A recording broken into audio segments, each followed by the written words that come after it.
Olá, sejam todos muito bem-vindos ao nosso Eleva, sua mentoria quinzenal. Hoje, de uma forma especial, sem meu host, Léo Leão, mas a gente precisou não abrir mão desse dia por ser muito especial. Estamos falando hoje da consciência negra e comigo aqui nessa mesa, um grande convidado para a gente aprender muita coisa. Enfim...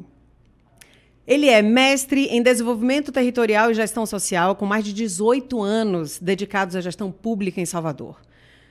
Liderando projetos inovadores como Salvador Capital Afro, que fomenta o afrofuturismo e impulsiona o empreendedorismo negro, ele já movimentou milhões em negócios e transformou a cultura em motor de desenvolvimento. Além disso, é educador e mentor, inspirando novas gerações a enxergarem um futuro de maneira plural e inclusiva.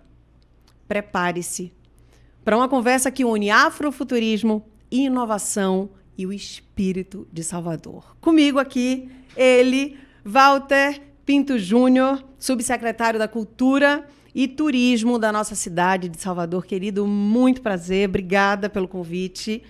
E eu queria iniciar essa conversa dizendo que hoje eu estou aqui como uma aprendiz curiosa e vim para aprender com você. Hoje eu estou aqui para entender tudo isso, porque realmente não tenho lugar de fala. Então, estou aqui para ser ouvidos e tirar dúvidas. Ótimo. Boa noite. Muito boa noite. Para nós é uma grande honra estar aqui nesse dia especial, que é o Dia da Consciência Negra, e falar da nossa trajetória, da nossa jornada, que não é uma jornada simples, tem tantas outras pessoas que vieram antes de nós, outras tantas nos acompanham nesse momento. Então, é muito significativo a gente estar aqui hoje, podendo dialogar. E eu diria para você também, Lu, que todos nós aprendemos diariamente. Então, estar nesse lugar também da humildade, né, do conhecimento, com o afã, com o desejo, de fato, né, de construir novas narrativas, perspectivas, jornadas, fortalecer movimentos, né? Eu acho que é super necessário. A nossa sociedade, ela tem uma premissa que é de fazer junto. Se não fosse assim, a gente não existiria enquanto seres humanos, vivendo em comunidade, vivendo em sociedade. Então, a gente precisa efetivamente um do outro. E na medida em que a gente não ocupe algum corpo que tenha marcador de gênero, de raça, de orientação sexual, de origem, de religião, né? Quando você falou assim, não é o meu lugar de fala, mas você tem outros tantos lugares de fala que o Walter não tem. Então, compreender quais são esses lugares de fala, quais são os momentos também onde a escuta não julgadora, qualificada, são necessárias, eu acho que isso é transformador. Eu diria que eu sou um fã, né, da diplomacia. E eu trago isso muito na minha trajetória mesmo, pessoal, profissional, compreendendo que esse trato que estende uma ponte, que provoca e promove um diálogo, que promove, obviamente, que uma escuta é muito mais potencializador de uma transformação do que um embate. A Perfeito. Gente fala muito, tem demarcadores que a gente observa, né, de combatear, luta contra, e extremamente importante, foram marcadores históricos necessários, inclusive para a gente hoje ter liberdade, você enquanto mulher, eu enquanto homem negro, LGBT também, né, poder estar aqui e falar de outros tantos temas, né, ter essa liberdade. Mas será que hoje a gente não pode construir outras possibilidades, né, de afirmação, de ressignificação e em especial, estruturar esse mundo e essa sociedade para o amanhã? A gente está vivendo esse agora e, obviamente, que a gente já colhe alguns frutos desse momento, mas falar e deixar também para que as novas gerações encontrem esse mundo mais justo e igualitário. Essa eu diria que é a minha missão e eu espero, nessa permanência em terra, construir isso. Ah, genial. Eu já fico feliz com a introdução da nossa entrevista, porque uma das coisas que eu queria muito tirar dúvida e entender todo esse movimento negro, afrofuturismo, é bonito ouvir de você como isso veio para só somar e não para segregar. Porque eu fiquei nessa dúvida. Eu falei, como é que funciona isso? Mas a gente vai conversar. Sim. Mas já começo bem feliz, tá? Porque essa dúvida já foi sanada e daqui a pouco a gente conversa sobre isso. Eu queria, antes de iniciar esse super papo, com esse professor mestre maravilhoso em oratório, inclusive, Pedro Tourinho, um grande beijo. Obrigada por conceder a presença aqui do Walter. E, Walter, eu queria entender, vamos começar entendendo um pouco da sua trajetória. Quem é esse Walter? De onde ele vem? E como é que ele chega com vontade de lutar por isso tudo?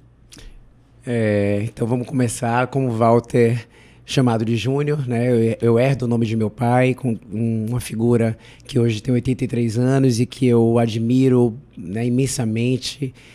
Contador, tanto ele quanto minha mãe nasceram no Engenho Velho da Federação. E sou o filho caçula de 2 irmãs. Minha mãe disse que eu sou temporão, né? Porque a diferença da minha irmã do meio para mim é de 10 anos. E então fui mimado, sim.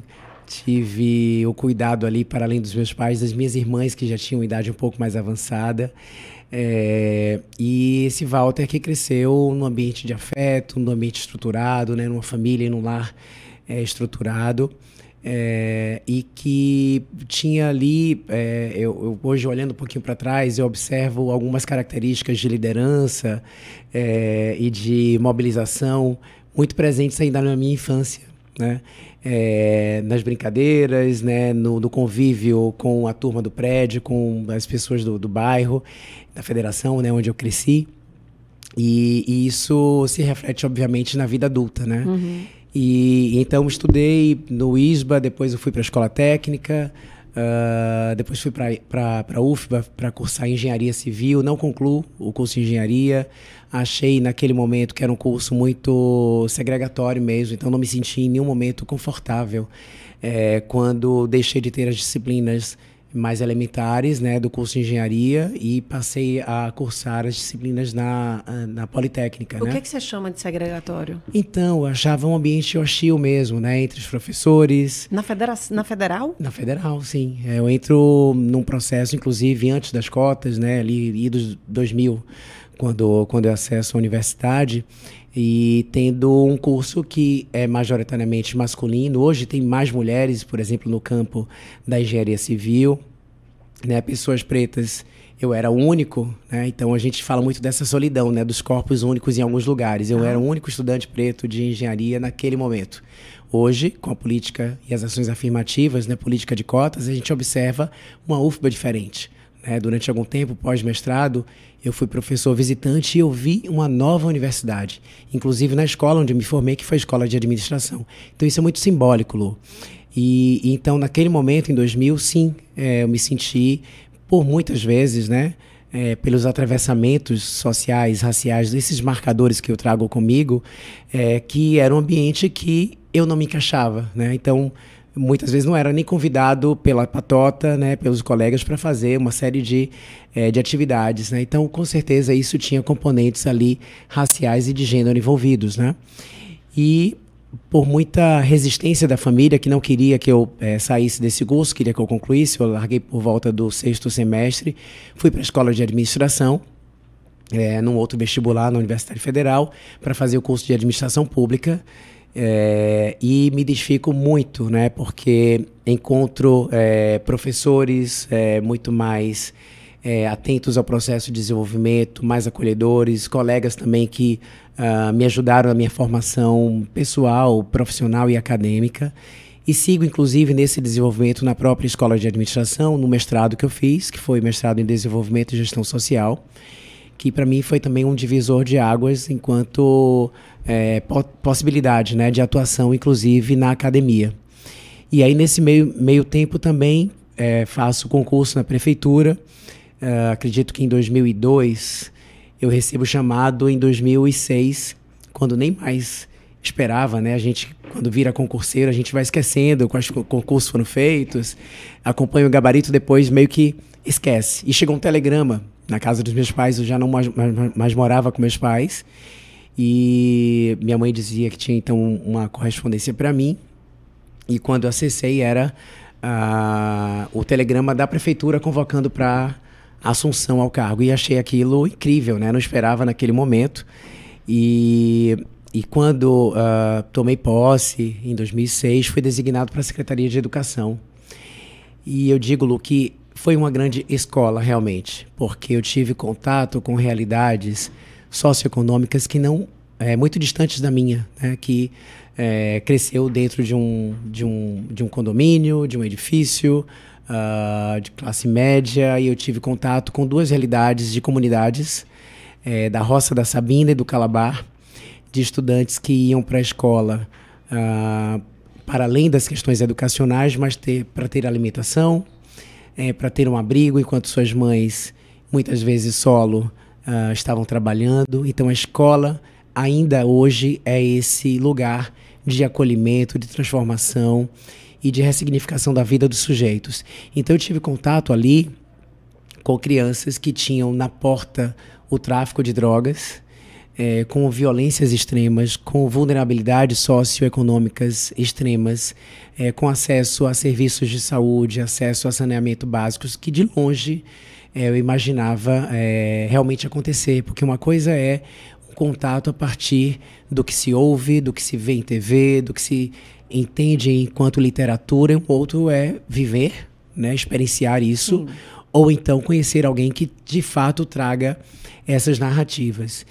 E naquele momento, né, estando servidor público e já compreendendo que o papel desse servidor, imbuído das suas atribuições, é oportunizar a transformação da cidade, oportunizar uma melhoria de vida para as pessoas, eu observei que aquelas crianças, né, e por conseguinte suas famílias, traziam ali um nível de subjetividade que me colocaram no lugar de maior atenção sobre quem eu deveria ser enquanto servidor público. E isso para mim foi essencial, porque meio que deu régua e compasso para o que eu construí ao longo desses 18 anos na prefeitura, e que depois da educação eu fui para uma área de política para as mulheres, fazer a gestão de um equipamento de enfrentamento à violência, chamado Loreta Valadares. Que não tinha nada a ver com cor, mas tinha. Quando você chega lá, inegavelmente... porque tem as interseccionalidades, né? Quando se fala de gênero, obviamente você fala também de raça, você observa as nuances do desenvolvimento econômico. Então as mulheres estão nessa base da pirâmide, as mulheres negras, né, também recebem menos remuneração, têm menos acesso à saúde, a serviços no geral, a serviços educacionais. Então existe sim essas interseccionalidades e que a gente não tem como dissociá-las, né, de gênero e raça. E observar essa completude, né? E aí naquele momento eu passo a estudar também mais sobre políticas públicas de gênero e raça, no núcleo de estudos do NEIM, na UFBA também, me apropriando, né, para essa melhor entrega. Então foi muito simbólico tudo que eu vivi enquanto servidor desse equipamento, que eu também experienciei dentro da academia, encontrando novas literaturas, novas linguagens e podendo me preparar de fato para essa melhor entrega. Fico nessa superintendência de política para as mulheres de 2009 até 2014, quando então tive um chamado da gestão para um novo desafio. E eu sou movido a desafios, sou ariano, com ascendente em leão. Tenha medo, viu? Então eu acho que isso é o que me impulsiona muito, né? Acho que o fogo desses dois signos é o que é uma mola motriz de fato, né? Me torna muito obstinado e determinado para alcançar e realizar. Você vai cheio de vontade para? Vou para a Secretaria de Gestão, tá, que é uma secretaria meio, e fui implantar um novo programa. Era o segundo ano da gestão do prefeito Assemineto, e ele estava incomodado com o formato da seleção do estágio, né? Que na verdade não existia seleção. Tá. Existia um processo que era de indicação mesmo, né? Então parecia que a roda girava em torno dos mesmos, né? E muitas vezes sem alcançar pessoas que efetivamente precisavam tanto ou mereciam, sim, né? Para um processo de desenvolvimento profissional e social e econômico também, porque o estágio é remunerado e com uma bolsa bem interessante, né, para os jovens. E então ter sido desafiado a implementar esse programa, né, conceber esse programa, que é chamado Vista Essa Camisa, e aí deixo aqui um abraço para toda a equipe que colaborou com isso, Josias, à época que foi meu diretor, Mariana, Ludmila, né, toda uma equipe que eu encontrei, uma equipe também que eu deixei com muito carinho, que hoje alguns deles ainda continuam na Secretaria de Gestão. A gente construiu esse programa trazendo algumas bases de seleção, né, para ensino médio e a seleção também para o ensino superior, criando um repertório também com todas as secretarias da prefeitura que demandavam vagas de estágio. Então teve uma quebra ali de paradigma, né, de pessoas que estavam acostumadas a um modus operandi de seleção e que a partir da implementação desse programa passaram a entender essa nova lógica, respeitar também essa nova lógica, e foi super importante. Foi Desculpa, um trabalho... preciso parar para entender. Sim. O seguinte, você entra e fala, vamos organizar isso aqui, o prefeito está insatisfeito, eu também estou, compra a ideia dele. Sim. Não mais quem era beneficiado, essas pessoas saem, vai ter o joguinho da cadeira, vamos colocar aqui quem precisa e quem merece. E quais foram as novas regras? Então, a troca curiosidade não foi... total. Não, massa.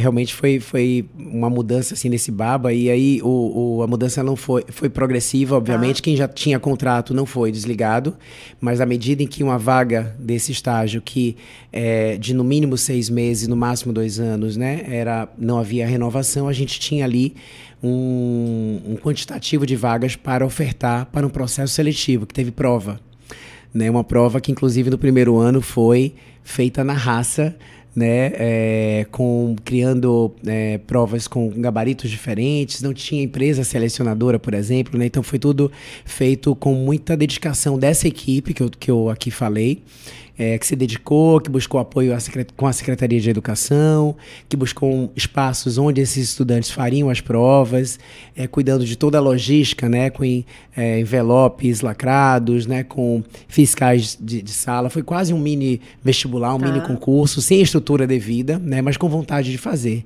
E desse primeiro ano, e como é feito hoje, né, com a estrutura, com a equipe selecionadora, a gente observa que a decisão tomada lá atrás, em 2014, foi muito assertiva. Então, a gente fala de 10 anos desse programa, onde essa seleção, a partir do mérito, né, do conhecimento técnico, atrelado, obviamente, ao nível, né, se for ensino médio ou ensino superior, possibilita, né, que esses jovens, de fato, que tenham vontade, que tenham desejo de estagiar na prefeitura, consigam a partir de um processo seletivo. Independente de cor e raça? Sim, independente de cor e raça. Ok. Vamos lá. Hoje é um dia difícil para mim. Vou tentar organizar toda a minha cabeça, tá? Eu estou entrevistando um homem que teve privilégios. Eu estou entrevistando um homem que veio da federação. Eu estou entrevistando um homem que veio de estudos, inclusive de 2 faculdades. Ele é tão inteligente que ele não quis, desistiu, entrou em outra, concluiu. Ele é um homem inteligente que ele fez concurso, ele passa, ele vai, ele está há 18 anos contribuindo com a vida do outro, porque ele teve uma vida de oportunidades e ele teve estudo. A minha dúvida, o que é que minha cabeça fica assim, com várias interrogações vermelhas piscando... Eu sempre fico me perguntando como é que a gente faz esse Brasil melhor, como é que a gente faz esse mundo melhor, como é que a gente para com essas diferenças. E eu sou casada com um homem preto. E essa conversa a gente tem muito lá em casa, de diversas formas, várias pautas. E uma das pautas que a gente conversa muito ele também foi um homem de muitas oportunidades. E o quanto a oportunidade e o estudo muda a vida de quem quer que seja, independente da sua cor. E como a gente está falando de consciência negra, e você hoje também trabalha e abraça essa causa, eu queria ouvir de você como um grande professor, porque eu estou aqui 100% como aprendiz mesmo. O que hoje temos nas políticas públicas para abraçar a comunidade negra, que tem uma história de tudo que foi comprometido, inclusive o seu estudo, para que isso venha a ser trazido para eles como uma grande ferramenta de crescimento e de oportunidade. O que é que tem feito? O que é que a gente tem hoje para essa comunidade? Excelente questionamento e de fato, essa jornada que eu tenho muito orgulho de contar e me impulsiona e com certeza inspira outras pessoas, ela é repleta de oportunidades e também de uma estrutura familiar, de uma estrutura socioeconômica que puderam, de fato, me alavancar, né, para alcance de alguns sonhos. Então, quando a gente fala de uma sociedade vulnerável, que tem que dormir e acordar pensando na subsistência, no enfrentamento a uma existência, né, enquanto corpos que enfrentam a violência diária nos bairros periféricos, Brasil afora, que enfrentam situações de racismo, não que eu as não enfrente, a gente vai falar sobre isso também. Mas existe sim essa assimetria quando a gente observa pessoas que têm algum tipo de condição socioeconômico-cultural diferenciada, obviamente de boa parte da população que está na linha da pobreza ou abaixo da linha da pobreza. A gente não pode olhar para essas pessoas e reforçar esse mito da meritocracia e colocar tudo na mesma linha. E essas oportunidades fizeram com que Walter, que também quis abraçar essas oportunidades, então tem um querer que é do sujeito, é individual, a gente conhece... É do sujeito e é da sua família, é de uma criação privilegiada. Sim. Né? E quando eu falo do sujeito, porque tem pessoas que têm oportunidades e não as abraçam, né? Então, e você pode estar falando de herdeiros que, de repente, né, não observam essas oportunidades e essa vantagem, né, ou esse privilégio como sendo uma alavanca e desprezam tudo isso, né? E outras pessoas que abraçam efetivamente aquilo que elas têm. E eu abracei tudo que me foi dado, né? No seio familiar, na educação que eu tive, nas oportunidades, né?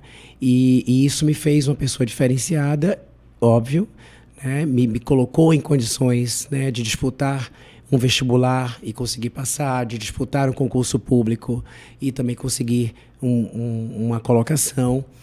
E quando você pergunta o que é que tem sido feito, e observando essas assimetrias, essas desigualdades pelas quais a gente tem que lutar diariamente para, eu diria, para a erradicação dessas desigualdades, a gente não pode esquecer o que quem nos antecedeu já fez. Então, o Movimento Negro, por exemplo, no Brasil, que estruturou bases sólidas, né, de enfrentamento a esse racismo estrutural, que observa que os negros no Brasil ex-escravizados, não tiveram as mesmas condições que um Brasil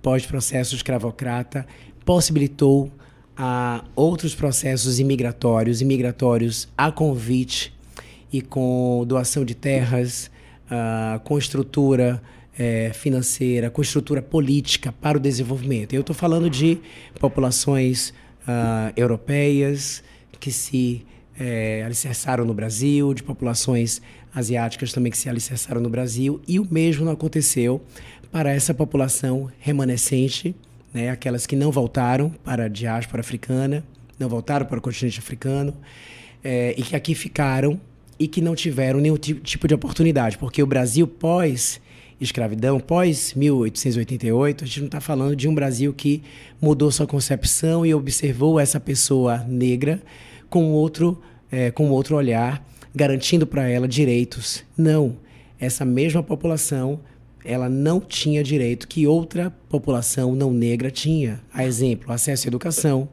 acesso à moradia, acesso à saúde. Então a gente está falando, Lu, de uma construção social, política, histórica, de uma reparação necessária de 4 séculos, né? De um processo de escravização que foi muito cruel, né? de tirar pessoas à força, né? Das suas famílias, né? da sua terra, né? da sua cultura, né? Do seu potencial, inclusive, de desenvolvimento econômico, porque sim, existia desenvolvimento econômico, e existe na África, a gente não pode invisibilizar isso. São modelos de desenvolvimento, e modelos de economia, e modelos, enfim, estruturantes de sociedade diferentes, mas existem, né? Então, observar essas lacunas e o que o Estado brasileiro precisou fazer e ainda continua fazendo é o que a gente chama de conjunto de ações afirmativas, né? E que a gente olha para trás, entende de todas as demandas que se apresentam para essa população nesse momento e que precisam ser reparadas, e um olhar para o futuro, daquilo para que as próximas gerações de fato encontrem, né, uma sociedade mais justa e igualitária e não enfrentem talvez algumas soluções, algumas situações que o Walter enfrenta, que talvez meu pai tenha enfrentado, que meu avô com certeza enfrentou, tá? A gente pode dizer que essas são as lutas da consciência negra mesmo? Lélia Gonzalez, ela faz uma analogia da consciência negra, a psique, né? E traz que essa consciência é uma afirmação de lugar, né? Uma afirmação muito voltada à ancestralidade, a se reconhecer enquanto corpo negro, enquanto sua presença no mundo, como é que isso impacta e como é que o mundo também é impactado, né, a partir dessa presença e dessa corporeidade. Então, dizer que tudo que a gente vive hoje, né, de avanço enquanto políticas públicas, né, que tem marcadores sociais marcadores legais bem importantes, significativos, a gente vai falar um pouco sobre isso, é sim fruto desse movimento negro, que permite hoje que a gente tenha mais liberdade, mais acesso, mas ainda assim a gente não conseguiu chegar a essa sociedade com equidade de direitos. A gente está falando de igualdade. O que falta, Walter? Falta muito. O mundo ideal para a gente ter equidade, para a gente ter preto no branco, tudo certinho, cada um com seus direitos. De uma igualdade constitucional e que não gera tanta diferença no desenvolvimento dessa pessoa negra em detrimento de uma pessoa não negra. Perfeito, então existe ainda... Perfeito. Mas me desbugue. O que falta? Na minha cabeça, eu acho que falta uma coisa, que é o que a gente estava conversando aqui, mas eu queria aprender com você. O que falta para esse mundo ideal de equidade entre raças? E o que falta? Se a gente algumas coisas. Tá. Dentre elas, essa oportunidade. Perfeito. Eu não posso estar falando de oportunidade para sujeitos únicos, né? Não existe oportunidade sem educação. Sim, educação é necessária. Então, educação, acesso a tudo que a Constituição diz que é básico. Tá. Educação, saúde, assistência, benefícios sociais, a moradia, a liberdade de expressão. E aí a população negra não tem acesso a todo esse conjunto trazido pela Constituição. Então, na verdade, o que é defendido, né, e particularmente ancorado na legislação, a gente não encontra enquanto pertencimento. Esses sujeitos ainda têm uma educação diferenciada, porque a gente está falando de um processo educacional que é desigual, Porque ele está na escola pública? Não somente por isso, porque eu posso falar também que tem pessoas não negras na escola pública. Perfeito. Né? Mas qual é hoje a luta ou a premissa para que a gente tenha uma educação de qualidade? A gente tem que ter um conteúdo, né, e um currículo adequado, a gente tem que ter professores qualificados, a gente tem que ter uma estrutura educacional também condizente, a gente tem que ter condição para que esse professor tenha segurança para o seu processo educacional e esse estudante idem. E a gente está falando de escolas públicas, muitas vezes que estão na periferia, num contexto de vulnerabilidade, num contexto de insegurança social, num contexto de insegurança pública, e faz com que essa escola, desculpa, essa escola não tenha as mesmas condições de uma outra escola não pública, né, uma escola particular. Então, falar da questão das oportunidades é conceber e entender que a gente precisa criar essas bases para que a população, no geral, tenha as mesmas condições. Eu não posso falar de oportunidades isoladas. O meu discurso acaba sendo um discurso muito isolado, muito único, né? Os espaços onde eu frequento, os espaços onde eu ocupo, o assento que hoje eu tenho, ainda é um assento... eu diria que, além de privilegiado, solitário por vezes, né? E E aí esse discurso não gera uma reverberação, porque a gente não conseguiu ainda, mas a gente vai conseguir um dia, que mudar de fato a sociedade e a estrutura que hoje é calcada, além do capitalismo, no racismo estrutural. O racismo ele está nessa base da formação social, da formação econômica, e isso tem atravancado o desenvolvimento não somente do Brasil, o desenvolvimento do mundo. Mas falando no nosso recorte territorial, da nossa nação, da nossa cidade, em que pese 83% da população seja população negra, ou seja, composta por pessoas pretas e pardas, perfeito. Quando a gente observa os diversos espaços de poder e decisão, essas pessoas não estão representadas. Essas pessoas não tiveram um processo educacional adequado, não tiveram acesso à educação tanto regular, fundamental, médio e nem universitário, né? Ensino superior condizente e oportunidades de emprego. E quando isso acontece, eu trago um outro elemento que é o padrão remuneratório. Quando a gente compara a remuneração entre pessoas negras e não negras, é completamente diferente. Então, homens brancos recebem mais que homens pretos. Com a mesma escolaridade? Com a mesma escolaridade. Em algumas organizações, planos de cargos e processos de desenvolvimento, né, de estruturação e de promoção dessas pessoas, as pessoas negras muitas vezes não são alçadas a esses espaços, né, a essa promoção e, por conseguinte, também não alcançam essas remunerações adequadas ao seu processo, à sua história e à sua formação. Olha isso. Ai, vamos respirar, vamos seguir, vamos aprender. Eu peguei alguns dados e vi aqui que no Brasil a gente tem 56% da população, segundo o IBGE, é preta. A violência, 76% das vítimas de homicídios, isso registrado em 2022, são com pessoas negras, pretas. Como é que eu falo? Me ensina. Pessoas negras, né? O Movimento Negro Unificado e todos os demais que são desse mesmo período do Brasil de formação, de observância, obviamente, do colorismo, né? Que são as diversas tonalidades, né, de pele. E a gente fala, então, de pessoas pretas e pardas. Então, o IBGE caracteriza como autodeclaratória pessoas pretas, brancas, pretas, pardas, indígenas e amarelas. Então, amarelas a gente concebe pessoas de características fenotípicas asiáticas. Tá. Pessoas indígenas, a gente está falando de um universo de população originária, né? Povos originários. Pessoas brancas, nitidamente também com o fenótipo de pessoas brancas. Pessoas pardas, que são fruto dessa miscigenação, né? Em que pese essa palavra, inclusive esse termo, vem sendo questionado, né? A miscigenação, porque é fruto também de estupro, é fruto sim de exploração, é fruto dessa convivência pouco harmoniosa entre pessoas brancas, né, no Brasil colônia, e de pessoas pretas, né, e de pessoas indígenas também. Por isso que eu casei com o negão, para harmonizar tudo, entendeu? Harmonizou.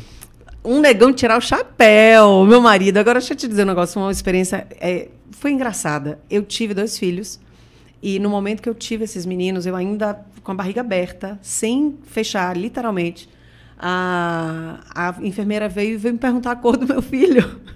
Qual a cor do seu filho? Eu tive vontade de rir. Eu falei, gente, eu não estou recebendo essa pergunta agora. Eu falei, minha amiga, eu sou branca, cor de papel. Meu marido é preto. Uma coisa é certa, essa criança não é branca. Então, coloque a cor que você achar que deva. Mas eu não estava nem no momento de dizer ou saber aquilo ali. Mas eu acho que eles foram registrados como pardo. Como pardo, E aí, ótimo a sua colocação, porque esse é um marcador do IBGE e que ele fomenta uma série de políticas públicas. Da mesma forma que a gente identifica gênero, a gente identifica idade, a gente identifica origem, formação. Isso dá conta de formação de algumas políticas públicas. Então, se dizer pardo ou se dizer preto, né? E aí preto para pessoas mais retintas, né? E pardo para esse colorismo que a gente conhece, conforma pessoas negras. Então, se você utilizar o termo negro, ok, está correto. Tá. O termo negro, então, ele abarca pessoas que se autodeclaram como pessoas pardas ou pessoas pretas. Então, quando no IBGE, que são 5 categorias, branco, preto, pardo, indígena e amarelo, as pessoas que se autodeclaram como pardas ou pessoas que se autodeclaram como pretas, socialmente e para efeito de políticas públicas, a gente entende que é um universo de pessoas negras. Então, essas políticas públicas, o orçamento, as ações são voltadas para essa população negra, sem fazer, obviamente, a distinção de quem são pessoas pretas e pessoas pardas.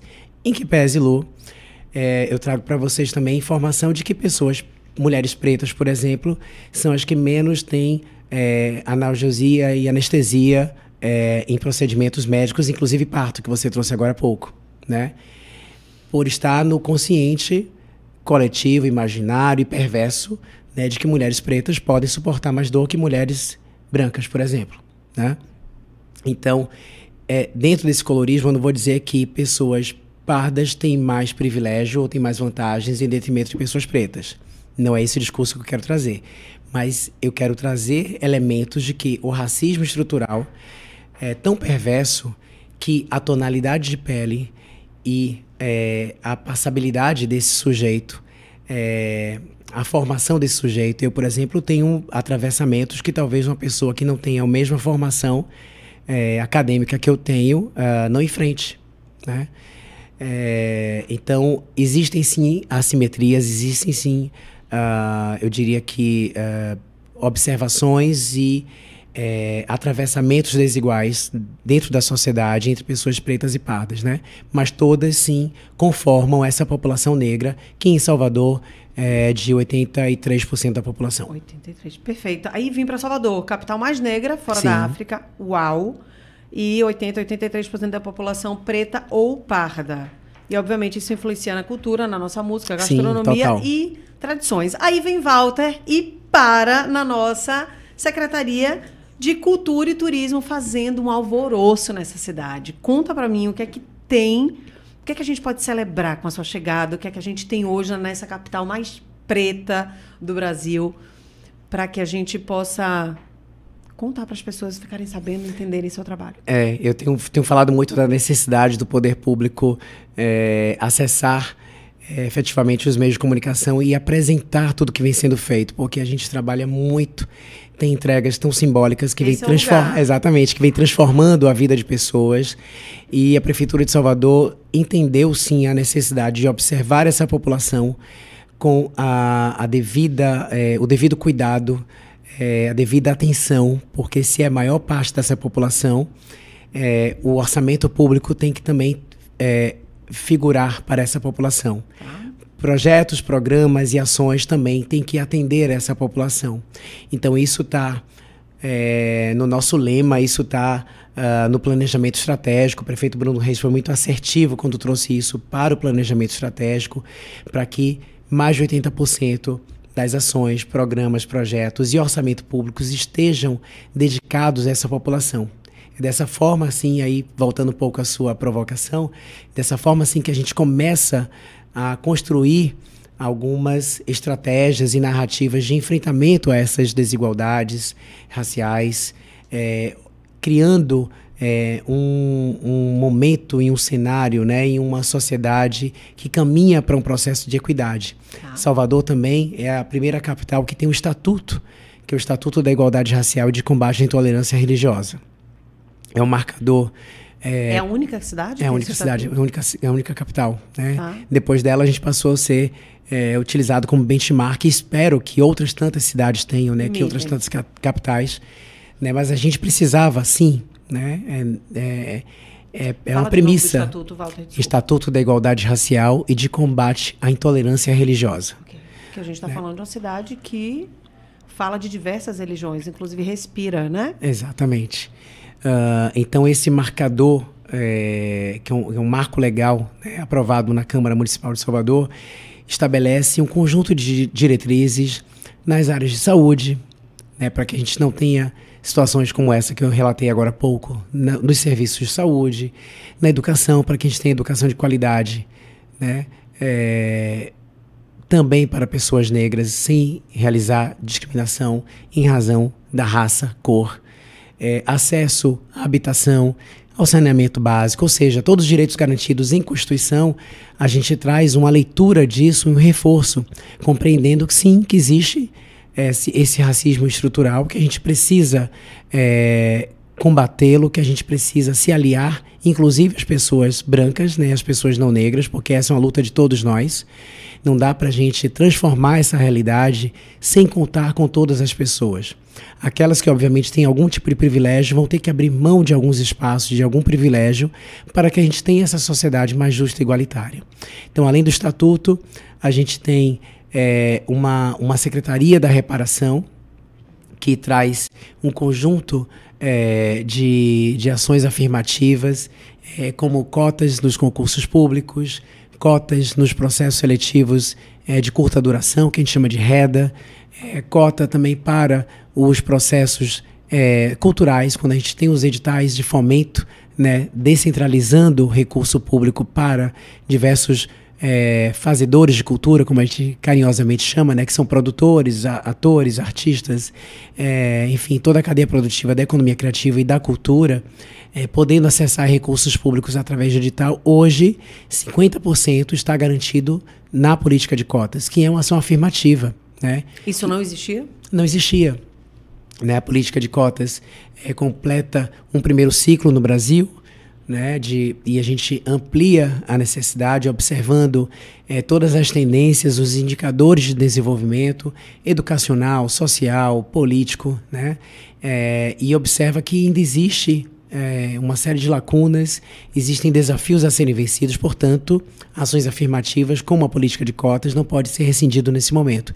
E o município, que nesse momento ali nos idos de 2014 também, só conhecia experiências no processo das universidades, e a primeira universidade foi a UNEB, que como reitora era a professora Ivete Alves do Sacramento, hoje secretária da Reparação, né? Há 12 anos, na verdade, secretária da Reparação, traz para o município a necessidade também de trazer isso para os concursos públicos. Então foi uma mudança, né, muito acertada, porque a gente começa a observar que essa prefeitura também muda de cor, né? Ela se torna mais diversa. E as pesquisas já apontam que ambientes diversos são mais produtivos, trazem inovação, trazem mais rentabilidade. No caso do serviço público, traz mais qualidade de oferta à população, porque ambientes diversos contam com a pluralidade desses corpos que têm suas origens, que têm suas crenças, seus valores, suas culturas diferentes e, portanto, colaboram olhar, né, de maneira mais plural. Né? Então, estatuto, ações afirmativas, um olhar para os povos de terreiro. A gente tinha uma desigualdade, inclusive, de tratamento, né, dos terreiros de candomblé, das casas de umbanda, quando se comparava, por exemplo, a igrejas e estabelecimentos religiosos de outras religiões que tinham, a exemplo, isonomias tributárias de ISS, TLV, IPTU, enfim, alguns tributos. Eu posso aqui ter me equivocado em alguns deles, mas esse olhar buscando essa equidade. Se outras religiões e outros templos religiosos tinham essa garantia, por que não templos religiosos das religiões de matriz africana também não serem beneficiados por esse direito? E isso não acontecia. Então, existe sim essa reparação também histórica. A gente traz uma observância para a população quilombola. Salvador, através de suas ilhas e comunidades remanescentes no subúrbio ferroviário, tem sim população quilombola. E esse território quilombola ele precisa ser reconhecido e esses estudantes também alcançarem eu diria que alguns benefícios mesmo e alguns serviços diferenciados, em especial os educacionais. Então, na medida em que eles têm acesso à reserva de vagas, né, na UFB, na UNEB, a gente percebeu a necessidade de criar uma casa do estudante quilombola. Porque pense, né, estudantes da Ilha de Maré que precisavam atravessar diariamente para o continente, né, num transporte que muitas vezes estava prejudicado. E aí vão pensar, né, intempéries, a necessidade mesmo de tempo para o estudo, né? Se aqui dentro da cidade a gente encontra engarrafamento para se deslocar de casa para o trabalho, imagina esse estudante pós-aula ter que retornar para a Ilha de Maré, né? E no dia seguinte sair tão cedo. Então, a Casa do Estudante Quilombola também traz esse conforto, né? Um espaço onde ele pode se garantir mais tempo de estudo e, obviamente, alcançar melhor produtividade, inclusive dentro da academia, né? Essas são ações muito importantes que o município trouxe e, no aspecto da Secretaria de Cultura e Turismo, através de uma operação de crédito com o Banco Interamericano de Desenvolvimento, que é o BID, a gente estruturou um programa que tem um planejamento estratégico, que é o Plano Afro, e a partir dele decorremos algumas ações estratégicas. Uma que é o Afroestima, que é um programa de qualificação de empreendedorismo, o Afrobiz, que é uma plataforma que conecta empreendedores à sociedade, né, ao mercado consumidor de bens e serviços, né, de produtos e serviços, ao Afroturismo, que a gente vai falar logo mais a partir desse guia, né, tudo envelopando isso enquanto estratégia de desenvolvimento da nossa cidade. Então, se Salvador é majoritariamente negra, e a gente observa que essa população ela não se beneficia desse processo de desenvolvimento, a gente sabe que algo tem errado. Então, são pessoas que trabalham, que produzem geração de renda, mas elas não ficam com essa geração de renda. Então, quem é que fica, né? Quem se apropria desse desenvolvimento? É desenvolvimento para quem? Então, entendendo que Salvador é uma cidade que não tem indústria, mas que tem um potencial turístico muito vinculado à cultura, né? Então, gastronomia, equipamentos culturais, a memória, né? O nosso centro histórico, ao turismo de sol e mar também. Ou seja, tudo isso conforma uma potência mesmo da nossa cidade e que hoje é apresentada como uma estratégia de desenvolvimento local, sócio-territorial, que começou a observar quem já fazia, passou a dar elementos e ferramentas para que esse empreendedor pudesse bivotar o seu negócio, né, como estratégias de comunicação, estratégias de marketing, de branding. Quando você me conta isso tudo, você já está me falando do Salvador Capital Afro? Salvador Capital Afro, a partir do Afroestima. Ok, então o Salvador Capital Afro é um movimento, a gente pode dizer, é um movimento onde traz o afrofuturismo e empreendedorismo 100% negro, para que haja uma fomentação desse mercado, dessa cadeia produtiva, do ambiente de negócios. Perfeito. Para daí vir oportunidades, para vir network, para vir dinheiro. Porque quando... E a gente chama de movimento em especial porque ele não foi criado essencialmente em gabinete com servidores e gestores. A gente começou um processo de escuta qualificada e ativa com a sociedade. O que é que esses empreendedores apresentam como elementos estruturantes para o seu desenvolvimento? Então, muitos deles apresentavam carência de processos formativos, de acesso a crédito e microcrédito, de acesso a processo de marca, de branding, de projeção, de lojas colaborativas, por exemplo. Então, entender todo esse ciclo necessário para o desenvolvimento desses negócios está, na verdade, como premissa do Afroestima, que é esse programa de capacitação que integra o Salvador Capital Afro.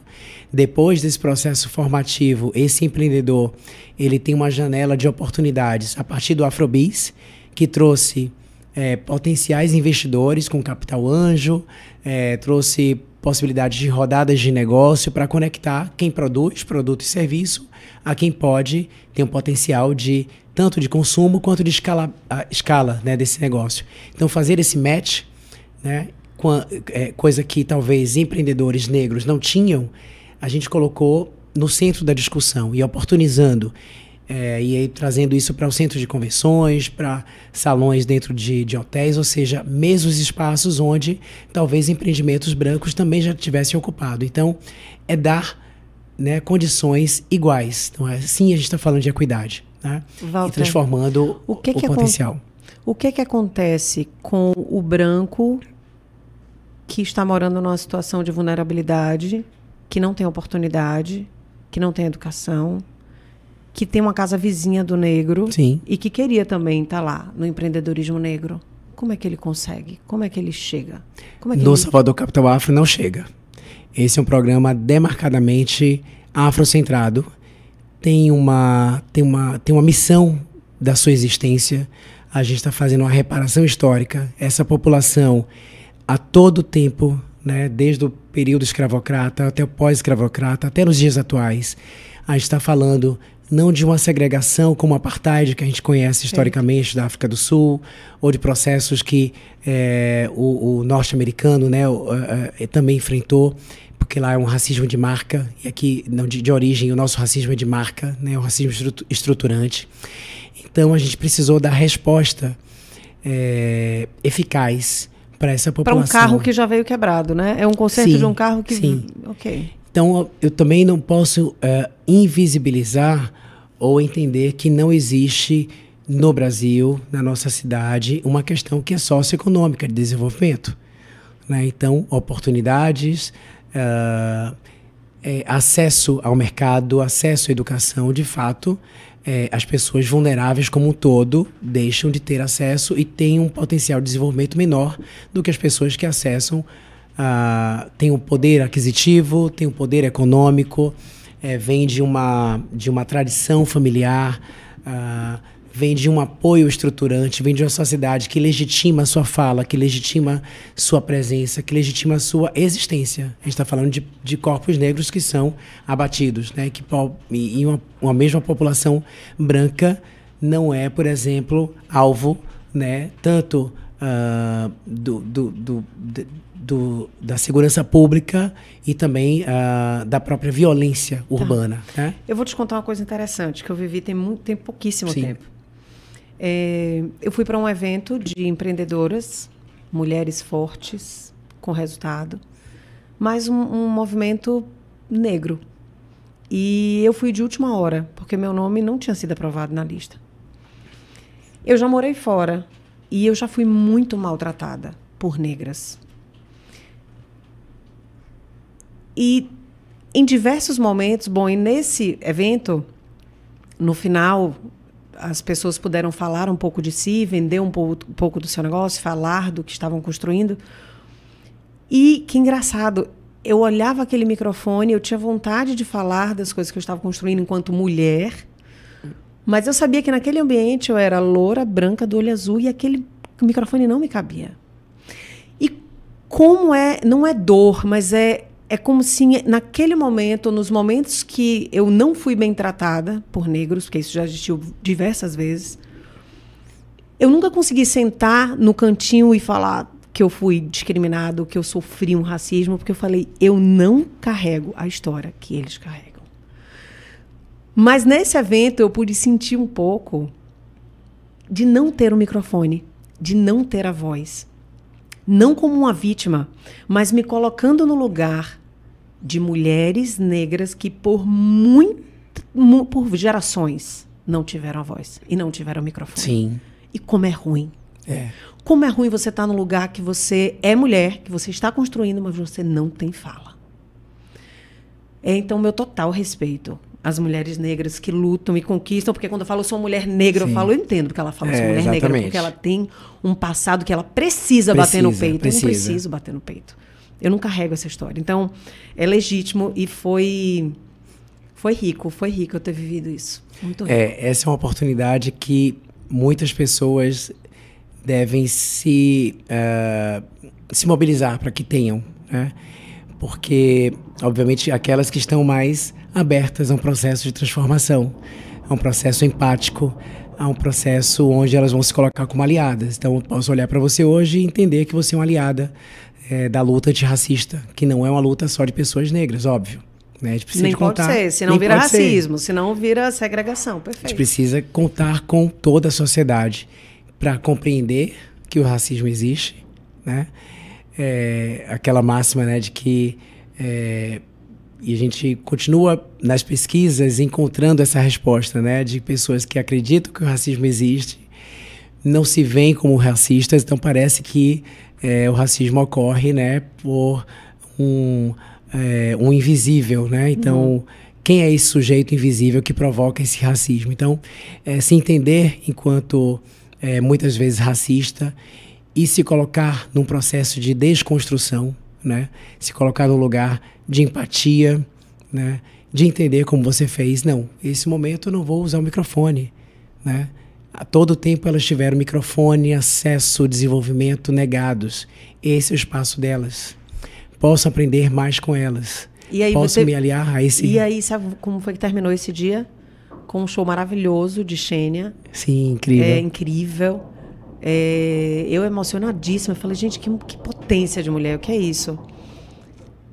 E no final, todas elas tirando uma foto. E eu falei, eu tiro a foto para vocês. E tirei a foto. Mas eu olhei aquela foto e falei, cara, eu preciso ganhar esse presente. Eu pedi licença para elas. Eu falei, vocês me permitem estar nessa foto? E aí essa foto é linda, porque Sim. é um monte de mulher negra. Sim. Lindas, fortes, poderosíssimas. E Sim. eu ali no meio, parecendo um papel, mas assim, felicíssima. Uhum. Mas eu precisei realmente pedir licença para estar naquele lugar. Fui concedido. Foi concedido, E lá eu estava. né? Que bom, ótimo, que bom, que bom. Mas você se coloca nesse lugar de empatia, né? De construção. Foi incrível. Vamos falar disso aqui que eu achei interessante, que é o Guia de Afroturismo. Massa. O Guia de Afroturismo é um produto da sua secretaria. É outro mesmo, esse aí. Esse. Que é um produto da sua secretaria o que consta e qual é o objetivo dele? Tá. Então, dando conta também dessas provocações que o plano estratégico, o Plano Afro e o Salvador Capital Afro preconizam, a gente observa, então, a cadeia produtiva do turismo. Então, já tenho formação de empreendedores, né, de produtos e serviços vinculados ao turismo. Por outro lado, eu tenho uma plataforma que conecta. E o que é como é que eu concebo, né, uma estratégia de desenvolvimento turístico baseada na nossa cultura, na nossa ancestralidade, na nossa gastronomia, na nossa musicalidade, nos nossos pontos turísticos, envolvendo esses atores que eu agora há pouco citei. Então, tudo isso conforma o que a gente apresenta como rolê afro, né? Que é uma estratégia de afroturismo. Esse não é um conceito criado pela prefeitura, nem pela Secult. Afroturismo é um movimento de turismo mundialmente conhecido. A gente também pode encontrar como o turismo Black Money, né? Tem outras terminologias, mas são todas quando observam que existem um potencial criativo, de um lado, afrodiaspórico, e no outro, um mercado consumidor, né? De pessoas que buscam encontrar destinos que apresentem um turismo que é receptivo, um turismo que é seguro, né? Ou seja, as pessoas não se sentirem discriminadas nesses hotéis, bares, restaurantes, que tenham roteiros afrocentrados, onde elas se conectem com sua ancestralidade, com que elas conheçam outras culturas também, e também para pessoas que não são negras. Por que não? Eu não estou falando de então, um rolê afro. o objetivo disso aqui, obviamente, é de rodar, fomentar o dinheiro. Fazer com que o dinheiro chegue do turismo chegue nessas pessoas, nesses empreendedores, da cadeia produtiva do turismo. Esse guia apresenta 11 roteiros em Salvador, e já estamos em ampliação. Ele está traduzido em 4 idiomas, né? Além de português e mais 3 idiomas, português, inglês, espanhol e francês. Onde que a gente encontra? A gente encontra ele no meio digital, nas redes da Secult, @Secult Salvador, no Instagram, e também no salvadordabahia.com, que é o nosso site. No site também, que é de promoção ao turismo, que é Visit. Não, Visit é o canal do Instagram também. Visit Salvador, @Visit Salvador. O site é salvadordabahia.com e o Instagram da Secult, que é @Secult Salvador.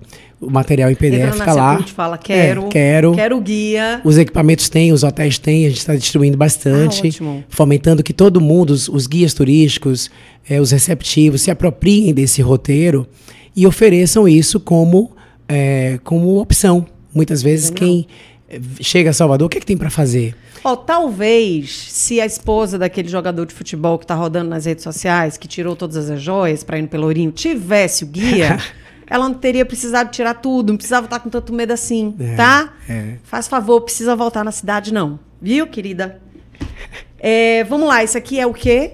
Então, o Salvador Capital Afro, enquanto movimento, enquanto novembro, agenda de novembro, desde o ano passado, o secretário Pedro Tourinho concebeu uma agenda que integra uma série de atividades que são nossas, da prefeitura, dos blocos afro, de diversas organizações da sociedade civil, de empresas, de eventos internacionais também, como uma programação. Então, existe hoje esse calendário que criou uma nova alta estação na cidade. Então, além do janeiro, do fevereiro, do pré e pós-carnaval, que é forte, sim, hoje o novembro já faz com que Salvador tenha ocupação hoteleira em alta, para que a gente tenha uma cidade super movimentada.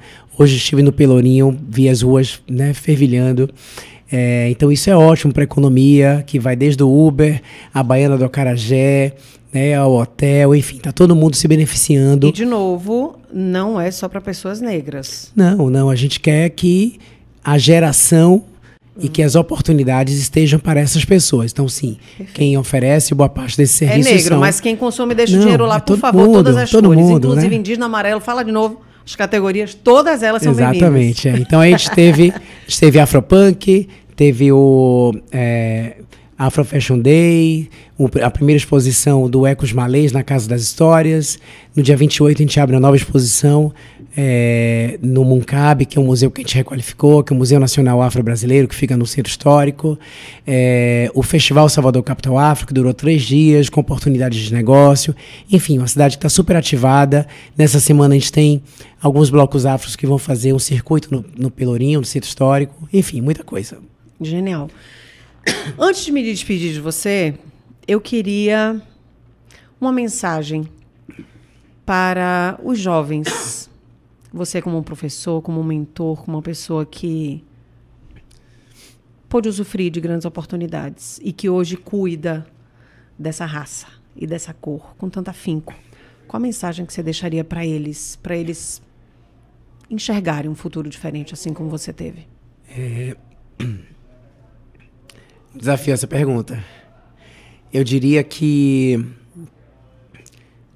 acreditar em si.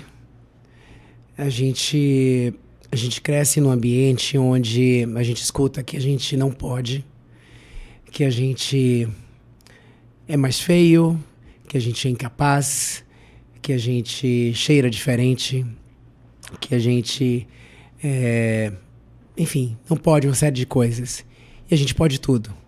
A gente pode chegar onde a gente quiser. Óbvio que, para além do desejo, para além do que essa vontade humana de vencer, de conquistar, de realizar, de ser feliz, a gente veio para esse mundo, como diz Caetano, não é para brilhar, não é para morrer de fome. A gente veio, de fato, para ser feliz, para encontrar essa felicidade, para construir essa felicidade. Só que é difícil.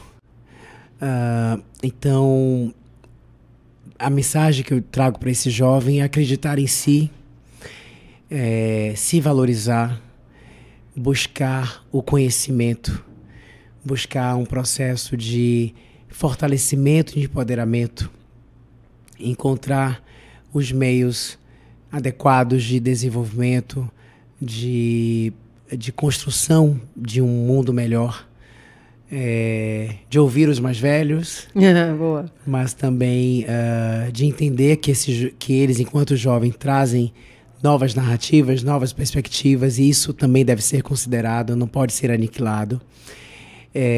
E eu diria também que está muito atrelado a um processo de escolha, nos processos decisórios, no processo eleitoral. Então, escolher projetos políticos que atendam a essa população, fazer um processo também de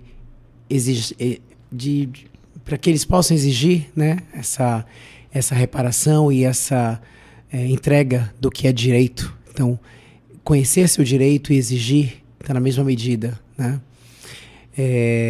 E serem pessoas que busquem essa felicidade e que queiram, de fato, transformar, entendendo que elas vão colher parte do que vão estar transformando, mas também deixar para outras gerações que com certeza ainda virão. Genial. Você termina falando um negócio que me marca muito e que me toca.